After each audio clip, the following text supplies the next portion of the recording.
WhatsApp guys and welcome back to a new vlog. हमें already 7 दिन हो गए हैं यहाँ थाईलैंड में। एंड लास्ट वीडियो में मैंने आपको बताया था कि आज हमें यहाँ कोह सामुई से निकलना है एंड जाना है अपनी फ़ाइनल डेस्टिनेशन थाईलैंड में, जो कि है फुकेट। तो बस अभी चेकआउट किया है यहाँ 4 सीजन्स कोह सामुई से। बहुत ही बढ़िया स्टे रहा यहाँ 4 सीजन्स कोह सामुई में। तो अगर आप भी कोह सामुई आ रहे हो एंड आपको एक लग्जरी प्रॉपर्टी चाहिए, चाहे फिर आप हनीमून के लिए आ रहे हो, विद फैमिली आ रहे हो, आई थिंक इससे बेस्ट प्रॉपर्टी नहीं हो सकती यहाँ सामुई में। एंड अब फाइनली एयरपोर्ट जा रहे हैं। 2 घंटे बाद हमारी फ़्लाइट है फुकेट की।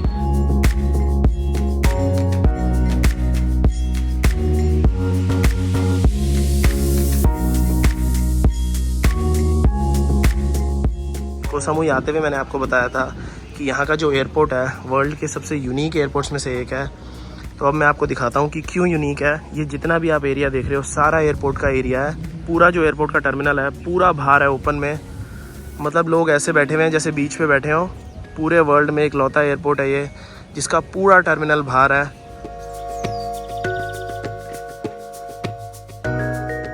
तो सिक्योरिटी वगैरह क्रॉस करके आ गए हैं। एंड अंदर का भी आप टर्मिनल देखो, पूरा ओपन टर्मिनल है। ये पूरा वेटिंग एरिया है गेट के सामने एंड वो सामने रनवे है। अब यहीं से रनवे का व्यू एंजॉय कर सकते हो। एंड ये ऐसी बग्गी चलती हैं जो प्लेन तक छोड़ेंगी।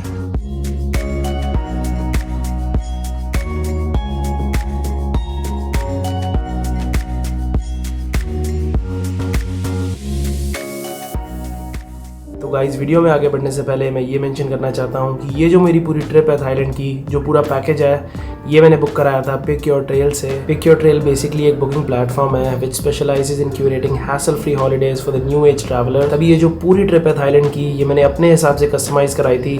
आप 100% कस्टमाइज़ करा सकते हो पिक योर ट्रेल से। They have some of the best deals in travel packages.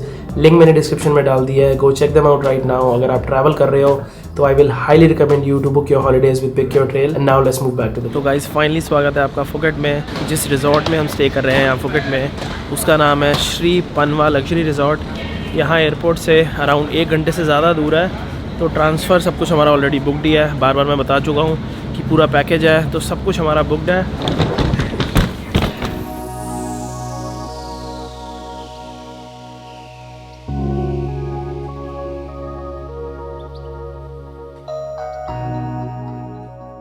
ये जो रिज़ॉर्ट है ये भी इतना बड़ा है। 3 तो इनके प्राइवेट बीच हैं। यहाँ भी हम 2 नाइट के लिए स्टे कर रहे हैं। ऐसा लग रहा है 2 नाइट में तो यार रिज़ॉर्ट भी नहीं एक्सप्लोर कर पाएंगे।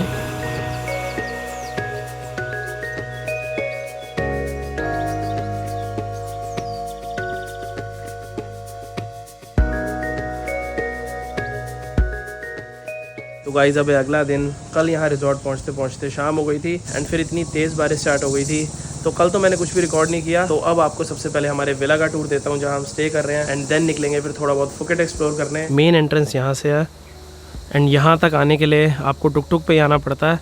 पैदल आओगे तो आई थिंक आधा घंटा लग जाएगा, इतना बड़ा रिजॉर्ट है।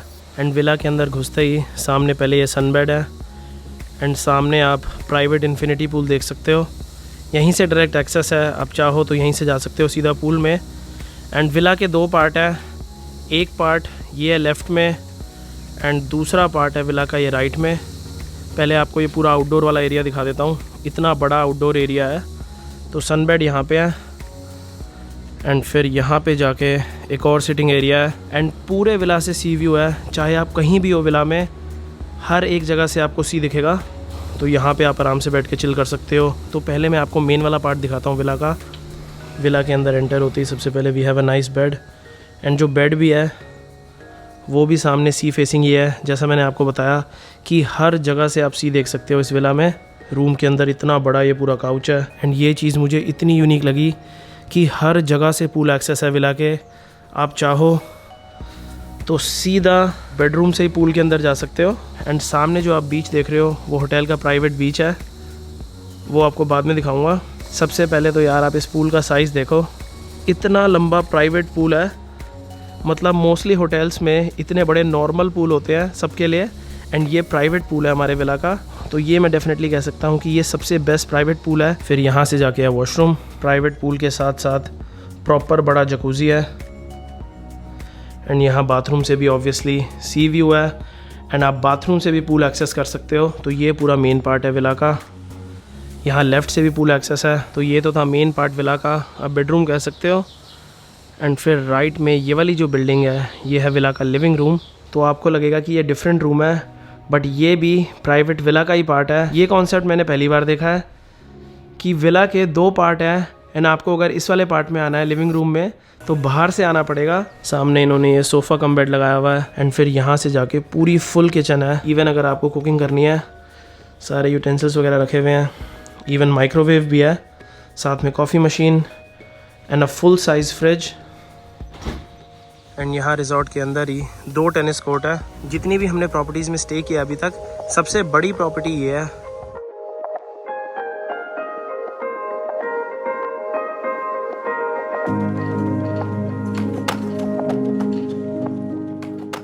एंड ये जो रिजॉर्ट है इतना बड़ा है कि इसके अंदर ऐसे ये टुक टुक चलते हैं। हर रिजॉर्ट में मैंने गोल्फ कार्ट देखी है, ऐसा टुक टुक पहली बार देखा है कि रिजॉर्ट में अगर आपको रूम तक भी जाना है रिसेप्शन से तो ये टुक टुक छोड़ के आएगा। बाकी जितनी भी जगह हम थाईलैंड में थे, कराबी, कोह सामुई, वहाँ हमें स्कूटर रेंट करने की ज़रूरत नहीं पड़ी ऑब्वियसली, क्योंकि हम रिजॉर्ट में ही थे। बट यहाँ हमने एक दिन के लिए कर लिया, थोड़ा बहुत बाहर जाने के लिए। ये 350 बाट का पड़ा। मेन जो फुकेट का सेंटर है यहाँ से 22 मिनट दूर है।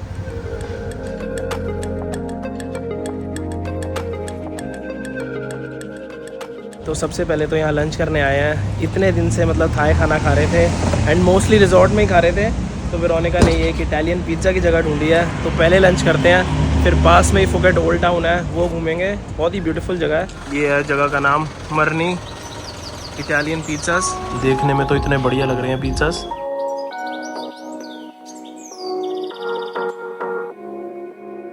तो यहाँ रेस्टोरेंट से सिर्फ 3 मिनट दूर ही है जो मेन ओल्ड टाउन है। ये आ गई मेन स्ट्रीट यहाँ फुकेट ओल्ड टाउन की, थालांग रोड। एंड पार्किंग भी बहुत इजीली मिल गई यही मेन रोड पे।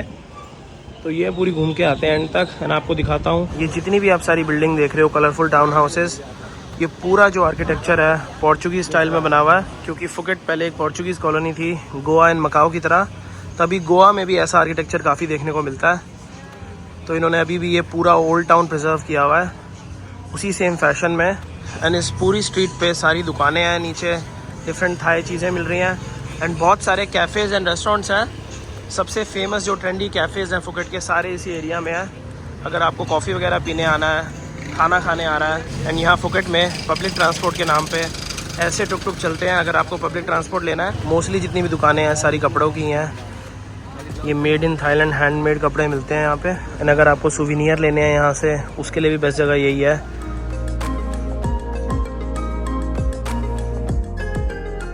सामने ये कैफ़े देखो, ऐसा लग रहा है कि स्पेशली इंस्टाग्राम के लिए इन्होंने बनाया है। इतनी भीड़ लगी हुई है फ़ोटोज़ लेने के लिए।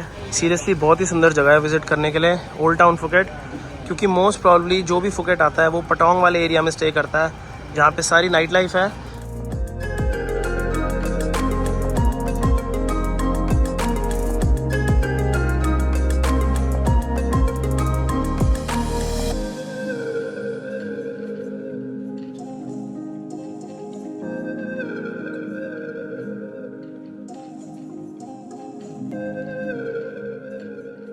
अब आपको ये रिजॉर्ट के बाहर वाला एरिया भी दिखा देता हूँ। यहाँ से मेन एंट्रेंस है श्री पनवा रिजॉर्ट।